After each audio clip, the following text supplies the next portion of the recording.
বিগত 17 বছরে এভাবে ফ্যাসিস্ট খুনি হাসিনার থাকাকালীন সাধারণ মানুষ হাঁটতে পারে নাই, কথা বলতে পারে নাই, শ্রমিকরা রাস্তায় নামতে পারে নাই, এভাবে পান খুলে হাসতে পারে নাই, কথা বলতে পারে নাই, এবং তাদের ন্যায্য দাবি আদায় করতে পারে নাই। অনেকে অনেকভাবে নির্যাতিত।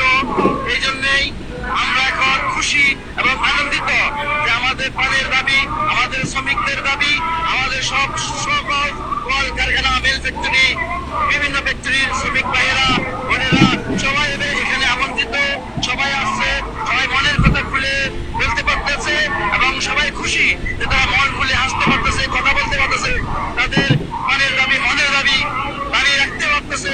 এই জন্য আমরা সবাই খুবই আনন্দিত এবং খুশি। আমি এখন বেশি কথা বলে আমার বক্তব্য রাখছেন বাংলাদেশ জাতীয়তাবাদী সাংস্কৃতিক আন্দোলনের সাধারণ সম্পাদক শাহবাগ থানা বাংলাদেশ জাতীয়তাবাদী আন্দোলনের সাংস্কৃতিক আন্দোলনের সাধারণ সম্পাদক মোহাম্মদ বিলাল হোসেন মিলন।